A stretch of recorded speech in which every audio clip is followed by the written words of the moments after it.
সমাজে বিতরণ করি তখন সমাজের সাথে বান্ধবতা হবে, পরিবেশে প্রিয় বিতরণ করতে হবে। আমার প্রিয়জন তাকে বিতরণ করতে হবে, যাকে যাজন বলা হয় সহজ করে। এই যে যাজন করে, যাজন করতে করতে সবসময় বলতে থাকে ঠাকুরের কথা। শুধু মুখে তো বলে না, তখন বলতে গেলে ভাবতেও হয়, কেন ভাবনা ছাড়া তো কথা বেরোবে না। কথা বেরোয় কি করে?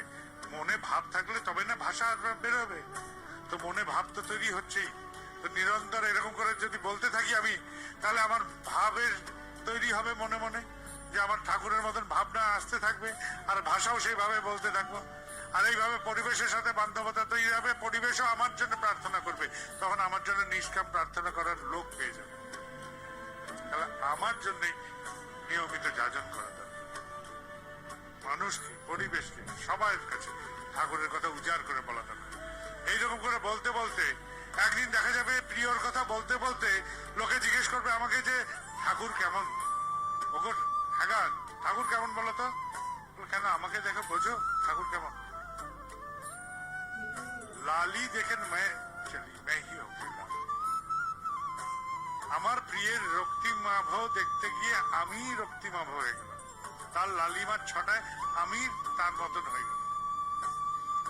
নিরন্তর বলে যেতে হয়, পরিস্থিতিতে, পরিবেশে, বাজারে, হাটে, সব জায়গায় নিত্য ঠাকুরের কথা পরিবেশন করতে থাকে।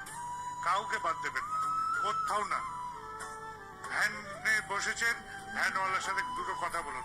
দোকানে বাকিয়া মুখ লুকাতেন, আগে মুখ লুকাবেন না, উইরের মতন সামনে যান, বলুন আমার বাকিয়া আমি দিতে পারছি না দাদা, দুটো ভালো কথা শুনুন। আমার এই টাকা দিতে পারছি না বলে আপনার সংসার রসাতলে যাবে না, কিন্তু আমি জোগাড় করে দিচ্ছি, উপার্জন করে দিচ্ছি। আমি লুকিয়ে পালাবো না আপনার কাছে।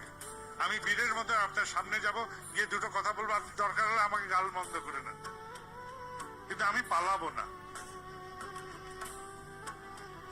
আমি আপনার থেকে পালাতে চাই না। আমি আপনাকে প্রিয়ের কথা বলতে চাই, আমার ঠাকুরের কথা বলতে চাই। তিনি বলেছেন কিন্তু যে ধার বাকি যদি না পারিস দিতে, তাহলে গিয়ে আগে তার কাছে সেই দণ্ডে জানা। এই কথাটা তিনি বলেছেন, তাই আমি জানাতে এলাম।